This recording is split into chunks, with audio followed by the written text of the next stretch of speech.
আমরা এখন আছি বাংলাদেশের ঢাকা শহরের হৃৎপিণ্ড বলে খ্যাত এই বিখ্যাত রমনা পার্কে।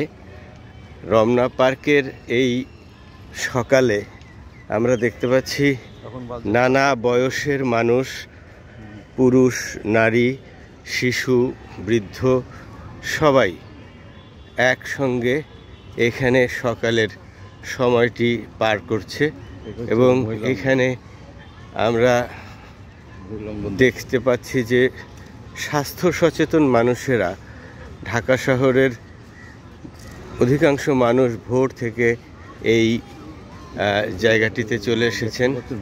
এখানে আমরা দেখতে পাচ্ছি, আমরা একটু দূর থেকে দেখাই, এখানে নারীরা তাদের শরীরচর্চা করছেন। আলাদা আলাদা দলে বিভক্ত হয়ে তারা তাদের শরীরচর্চা করছেন।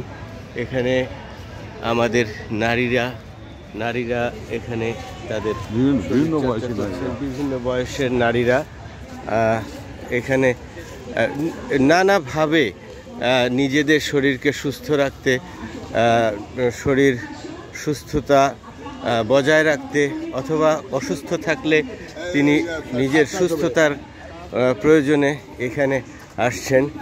ছোট মেয়েরা আসছে, কারাতে শিখতে যাচ্ছে বোঝা যাচ্ছে। এখানে কে কিভাবে ব্যায়াম করবে একজন নেতৃত্ব দিচ্ছেন, তার সঙ্গে অন্যরা এখানে ব্যায়াম করছেন। শত শত মানুষ, শত শত নারী, পুরুষ, শিশু, বিভিন্ন বয়সের মানুষ এখানে এই সকালটি কাটান তারা তাদের সুস্থতা কামনায়।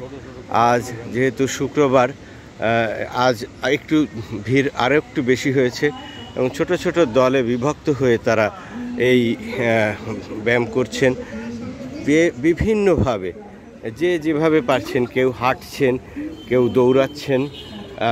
এই সকালটি যেন একটি মিলন মেলায় পরিণত হয়েছে। এখানে একটি মিলন মেলা দেখা যাচ্ছে, যে অনেকের সঙ্গে দীর্ঘদিন পরে এখানে মিলছেন। আমরা দেখতে পাচ্ছি আমাদের মাগুরার প্রিয় মুখ সুচিন্ত দা, তার কয়েকজন বন্ধু, তাদের সঙ্গে দেখা হয়ে গেল। এটাও কিন্তু একটি মিলন মেলা।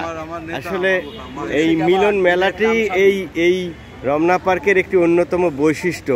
এই রমনা পার্কে শুধু মানুষ প্রেম করতে আসে না, এখানে ভালোবাসা বিলাতে আসে, ভালোবাসা রক্ষা করতে আসে। তো আমি সুচিন্তাদার কাছে বলি, সকালবেলা এই যে প্রতিদিন আপনি সকালে এখানে আসেন এবং এই সবার সাথে দেখা হয়, এই শারীরিক সুস্থতার সঙ্গে সঙ্গে আপনি কি মনে করেন, এটা কি আপনার মানসিক সুস্থতার একটি কারণ কিনা? কেমন লাগে আপনার অনুভূতিটা বলেন। আমাদের এটা হচ্ছে সারাদিনের বেঁচে থাকার জন্য একটা অক্সিজেন। আমরা যে 24 ঘন্টার মধ্যে আমরা রমনা পার্কে প্রায় 2 ঘন্টা 2.5 ঘন্টা কাটাই, এটা হচ্ছে আমাদের এক ধরনের মেডিসিন। এটা না হলে আমাদের সেদিনটাই খুব ম্রিয়মান যায় এবং সারাদিনটা মন খারাপ থাকে। আপনি তো ঢাকা বিশ্ববিদ্যালয়ের ছাত্র, সেই আমলের রমনা পার্ক আর এখনকার রমনা পার্কের মধ্যে পার্থক্য কি মনে হয়, কেমন দেখেন? তখন আমরা আসলে কম আসতাম, তখন এত লোক ছাত্র সচেতন ছিলও না। অবশ্যই বলা যায় যে এই লাস্ট 20 বছর ধরে অসংখ্য লোক তারাই প্রাকৃতিকভাবে তাদের স্বাস্থ্যকে ভালো রাখার জন্য, আপনি জানেন যে বাংলাদেশে নানানবিধ কারণে ডায়াবেটিসের রোগীর সংখ্যা অনেক বেড়ে গেছে এবং ডাক্তারদের কথা থাকে রেগুলার হাঁটা, এই কারণেও অসংখ্য লোকজন হাঁটতে আসে।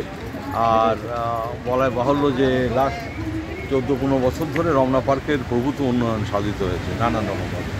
তো সেক্ষেত্রে লোকজনের আশাও অনেক বেড়ে গেছে। আমাদের রমনা পার্কের চারপাশে যে লোকালয় এবং এছাড়া অনেক দূর দূরান্ত থেকেও, অন্তপক্ষে 15-20 কিলোমিটার দূরের থেকেও লোকে গাড়ি করে, মোটরসাইকেল করে এখানে আসার পরে তারা একটা প্রাণের সঞ্চার পায়, ব্যায়াম করে, হাঁটে, বন্ধুবান্ধবের সাথে একটা মিলন মেলা হয়, খাওয়া দাওয়া হয়। সব মিলিয়ে আমরা খুব এই যে খাওয়া দাওয়ার বিষয়টা দাদা বললেন যে আপনারা ব্যায়াম করেন নিয়মিত, এখানে ব্যায়ামের সাথে সাথে আবার খাওয়া দাওয়াও চলে।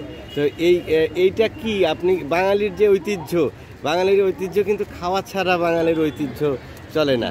তো সেটা এখানে এলে কেমন লাগে? আসলে খাওয়া দাওয়াটা মানে আমাদের একটা মিলন মেলা হয়, আমরা এনজয় করি। আমরা যারা একসাথে হাঁটি, ডেলি আসি, রমনা পার্কে না আসলে হয় না। মানে হাঁটতে কথা ঢাকার আমাদের মেন গেটটা একবার নিয়ে নাও। ঢাকার এটি হলো রমনা পার্কের মূল গেট, যেটার নাম সূর্যোদয় গেট। আমি একটু বাইরে থেকে এটার গেটটার মুখটা দেখিয়ে আসি। আমি একটু বাইরে যাই। এখানে রমনা পার্কের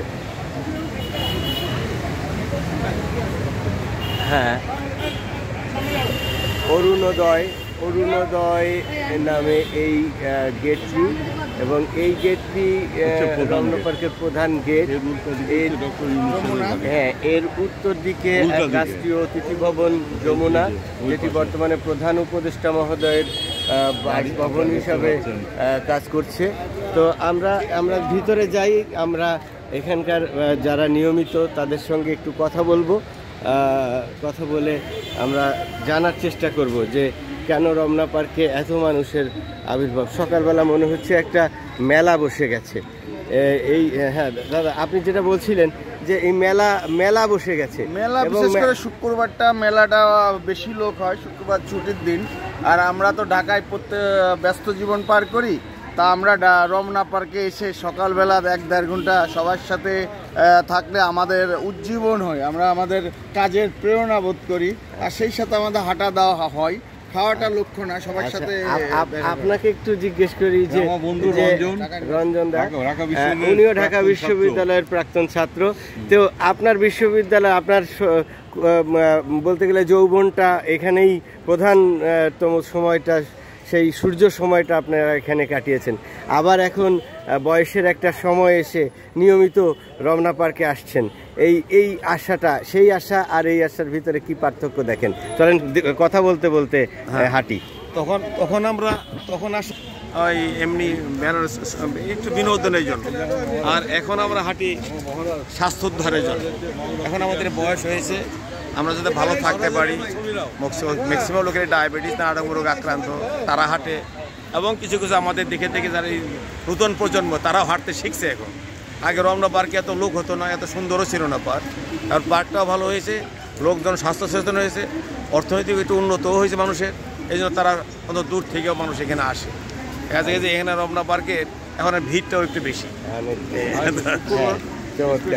আসলে যেটা শুনছিলাম যে আজকে শুক্রবার ভিড়, এছাড়াও কিন্তু কারণে অকারণে এই পার্কটি কিন্তু এখন বলা চলে যে, আমি যেটা বলছিলাম যে এটি বাংলাদেশের ঢাকা শহরের হৃৎপিণ্ড। এত গাছ বোধহয় একটা জায়গাতে এত গাছ খুব কমই দেখা যায়। তো এই গাছের কারণেই কিন্তু এই জায়গাটি একটি ছায়া সুনিবিড় জায়গায় পরিণত হয়েছে, এবং সেই ছায়া সুনিবিড় জায়গার কারণেই এইখানটাতে কিন্তু সব বয়সের মানুষের একটি চমৎকার মিলন মেলা হয়েছে। আমরা সাংবাদিকদের ক্লাব, এটার নাম কিছুক্ষণ। এখানে আমরা দেখতে পাচ্ছি আমাদের কিছু সাংবাদিকদের মানে এখানে ব্যায়াম করার জায়গা আছে। এখানে সাংবাদিক, নারী পুরুষ আলাদা নারীরা অনেকে আলাদা এখানে শরীরচর্চা করেন, এবং এই শরীরচর্চাটি আসলে তাদের সবচাইতে বড় যেটা বিষয় তারা মনে করেন যে শরীর সুস্থ না থাকতে পারলে কিন্তু যতই আপনার টাকা থাকুক, পয়সা থাকুক, আপনার টাকা পয়সার চাইতেও বড় জিনিস যেটি স্বাস্থ্য। এবং এটিকেই কিন্তু তারা মনে করেন যে স্বাস্থ্য সকল সুখের মূল। আপনি যত টাকাই থাকুক না কেন, সেই টাকা আপনাকে সাময়িক স্বস্তি দিতে পারে, কিন্তু সুস্থতা দেওয়ার জন্য কিন্তু আপনাকে হাঁটতেই হবে। এবং একটা কথা প্রচলিত আছে যে শরীর যার, হাঁটা তার। আপনি আপনার টাকা দিয়ে অন্যকে দিয়ে অনেক কিছু করাতে পারবেন, কিন্তু একমাত্র একটি জিনিসই আছে, সেটি হলো আপনার স্বাস্থ্য রক্ষা করতে হলে আপনার নিজেকেই কিন্তু হাঁটতে হবে বা ব্যায়াম করতে হবে। এটি কিন্তু বাংলাদেশের মানুষ এখন অনেক বুঝে গেছেন এবং এটি আমরা এখানে এলে খুব চমৎকারভাবে দেখতে পাই। এখন সকাল 7:30 প্রায় বাজে। আমরা দেখতে পেয়েছি আরও 1 ঘন্টা আগে থেকেই 1 থেকে 1.5 ঘন্টা আগে থেকেই এই পার্কের ভেতরে মানুষের এভাবে সমাগম শুরু হয়েছে এবং এই পার্কটি যেভাবে সুন্দর সাজানো এবং আরেকটি বিষয় আমার ভালো লাগছে সেটি হলো এখানকার নিরাপত্তা এবং সবাই কিন্তু আমরা কোনো পুলিশ তেমন দেখতে পাচ্ছি না, তারপরেও আমার মনে হচ্ছে এখানে ঢুকলে সবাই নিজেকে নিরাপদ বোধ করেন এবং এই নারী পুরুষ শিশু সবাই নিজেকে নিরাপদ বোধ করেন। এটিও কিন্তু একটি ভালো লাগার দিক যে একটি অঙ্গন, যে অঙ্গনটিকে এই অঙ্গনের মানুষেরা কেউ কারোর সাথে হয়তো পরিচিত নয়, খুব অল্প পরিচিত মানুষ, তারপরেও তারা তাদের জায়গাটিকে নিরাপদ করে রেখেছেন, তারা তাদের অঙ্গনটিকে নিরাপত্তা দিয়ে রেখেছেন পরস্পরের সহযোগিতায় এবং এটিও কিন্তু এখানকার একটি ভালো লাগার বিষয় বা একটি ভালো দিক আমি বলবো। তো আমরা আসলে এখানে আমরা এসেছিলাম, আমি এসেছি এখানে সুচিন্তদার আমন্ত্রণে এবং এখানে আমার মাগুরার বড় ভাই এই ঢাকা বিশ্ববিদ্যালয়ের আমাদের দাদা, এই ঢাকা বিশ্ববিদ্যালয়ের উজ্জ্বল নক্ষত্র একঝাঁক মানুষ এখানে আমাদের সঙ্গে আছে। আমি আসলে নিজেকে খুব প্রাউড ফিল করছি যে এনাদের মতো মানুষদের সঙ্গে আমি থাকতে পারছি বা আসতে পারছি, কিছুটা সময় কাটাতে পারছি। এটা আসলে খুবই ভালো লাগার একটি দিক এবং এখানে সব ধরনের মানুষের যে সমাগম হয় সেই সমাগমটাই কিন্তু এখানে আসলে একটি আলাদা পরিবেশ তৈরি করে এবং এই রমনা পার্কের এই যে চমৎকার পরিবেশ এখানে দেখতে পাচ্ছি রমনা পার্কের ভেতরে যে লেক আছে, এই লেকের এখানে আবার কেউ মাছ শিকার করছেন, কেউ একাই ব্যায়াম করছেন নিজের মতো করে, কেউ গ্রুপে ব্যায়াম করছেন।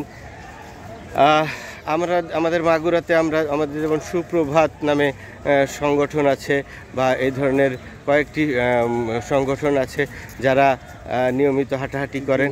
আমাদের এত সুন্দর বৃক্ষশোভিত পার্ক আমার বোধহয় সারা বাংলাদেশে তো বিরলই, এমনকি পৃথিবীতে অনেক দেশেই হয়তো এত সুন্দর পার্ক নেই বা এত সুন্দর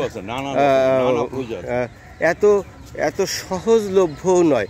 এই ধরনের একটি পার্ক অনেক দেশে হলে এখানকার ঢুকতে হয়তো পয়সা দিতে হতো, কিন্তু এখানে বাংলাদেশে কিন্তু বিনা পয়সায় আপনি আপনার শরীর সুস্থ রাখার জন্য সব ধরনের চেষ্টা করতে পারেন। আমরা দেখতে পাচ্ছি এখানে মাছ মারার জন্যে যে খাবারগুলো দরকার হয়, যে চার দরকার হয়, চার দিচ্ছে এখানে। একটি সুন্দর ভাসমান ব্রিজ মতো করা আছে যেখানে আপনি মাছ মারতে পারেন। এখানে মাছ মারার জন্যে যারা শৌখিন মৎস্য শিকারী তারা আমরা দেখতে পাচ্ছি যে চমৎকার কিছু হুইল বড়শি নিয়ে ওনারা মাছ মারার জন্য এসেছেন। এবং ভাইয়া, আমি কি একটু আপনার সঙ্গে কথা বলতে পারি? আচ্ছা, আপনি কত বছর ধরে এখানে মাছ শিকার করেন বা শৌখিন মাছ শিকার করেন? কত বছর থেকে এখানে টিকিট দিচ্ছে 2 মাসের জন্য। আচ্ছা, সেকেন্ড উইক চলছে আর কি, আমি আজকে আসছি। আচ্ছা, এটা প্রতিবর্ষীতে কি হিসাবে মাছ সম্ভবত? হ্যাঁ, বলেন। প্রতিটি বর্ষিতে কেমন আপনাদের দিতে হয়, চার্জ দিতে হয়? না, একটা ছিপে ধর না 3টা বা 4টা বা 5টা যে ফালা আর কি, এরকম 5000 টাকা। আচ্ছা, সকাল থেকে সন্ধ্যা পর্যন্ত। আচ্ছা, মানে মূলত তো এটা আপনাদের একটা অন্যতম বিনোদনের মাধ্যম। হ্যাঁ, যারা এই বর্ষিটা বা তাদের কাছে অনেক বিনোদন। আজকে সারাদিন এখানে থাকবেন? খাওয়া দাওয়া এখানে, নাস্তা পানি সব কিছুর ব্যবস্থা নিজেকে? কি পরিবারের সবাই মিলে এসেছেন নাকি একাই এসেছেন? আমরা 2 ভাই এই মাছটা একসাথেই ধরি। আচ্ছা, সাথে কিছু হেল্পিং হ্যান্ড লাগে। হ্যাঁ, আর আমার মিসেসও অভ্যস্ত হয়ে গেছে। আচ্ছা আচ্ছা। এখন আর নাই এখন এইখানে কি ধরনের মাছ পাওয়া যায়? বেসিক্যালি কাতল মাছ আছে, বড় রৌ মাছ আছে, পাঙ্কাস আছে, ব্রিগেড আছে। আচ্ছা, বড় মাছ এখানে আছে না? জি জি। ঠিক আছে। লাস্ট কত কেজি ওজনের মাছ আপনি মেরেছেন বা আপনি পেয়েছেন? ওগুলি তো কেউ গল্প বলবে এটা না, আপনি কত কেজি ওজনের মাছ পেয়েছেন? এটাও তো এক্স্যাক্টলি না বললে, সেটা বললে কেউ বিশ্বাস করবে না। আমি এখানে 25 কেজি থেকে 28 কেজি, 25 কেজি মাছ 28 কেজি ওজনেরও ব্রিগেড মাছ। কতদিন আগে? এটা তখন এটা হয়নি। ও আচ্ছা আচ্ছা। তার মানে এখানে অনেক দিন ধরে এই মাছের ধন্যবাদ ভাই আপনাকে। ওয়ালাইকুম আসসালাম।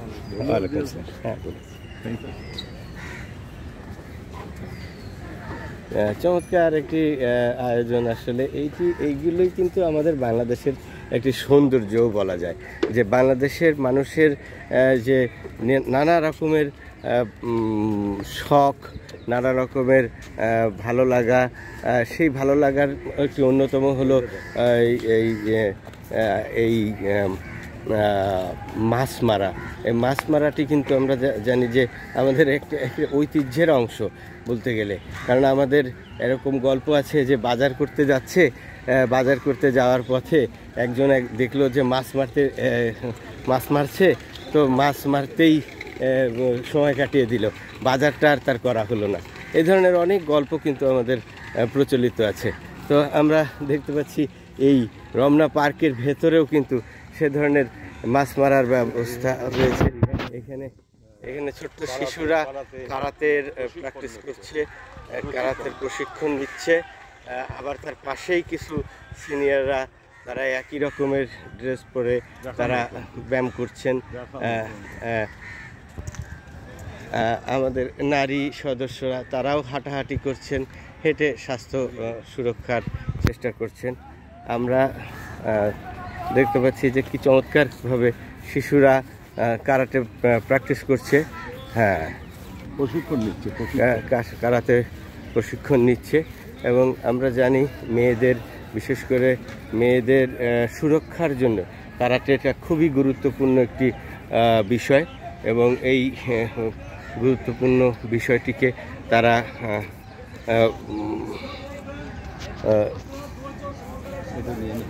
বুঝছেন।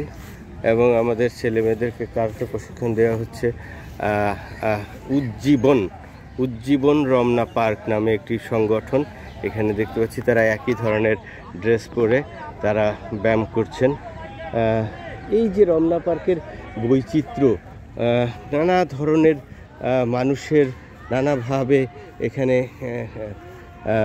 চমৎকার চলাচল, এটি কিন্তু আসলে আপনাকে অবশ্যই ভালো লাগার একটি বিষয় হিসাবে কাজ করবে। আর ভিডিওটি আর বড় করব না, ধন্যবাদ আপনাদেরকে। এই ছিল রমনা পার্কের থেকে আমার কাছে খুঁটিনাটি ভালো লাগলো। দাদাকেও ধন্যবাদ, আপনি আমার সঙ্গে আছেন। এই ধন্যবাদ সবাইকে, যারা দর্শকবৃন্দ দেখবেন রূপক আইসের যে কোনো প্রোগ্রাম, ওরা বেশি বেশি করে সাবস্ক্রাইব করবেন, বেশি বেশি করে লাইক করবেন। হ্যাঁ, এবং রূপক খুবই একজন আধুনিক, প্রগতিশীল মানুষ, অসাম্প্রদায়িক মনস্ক মানুষ, সংস্কৃতিবান। ওর জন্য আমার শুভকামনা থাকলেও সবাই ভালো থাকবেন। আপনাকেও অনেক ধন্যবাদ দাদা। আপনার সুবাদে রমনা পার্কের এই চমৎকার পরিবেশটি দেখার একটা সুযোগ পেলাম, সৌভাগ্য হলো। এটা আমার জন্য একটি ভালো লাগার বিষয় হয়ে থাকবে। সবাইকে ধন্যবাদ। শুভ সকাল।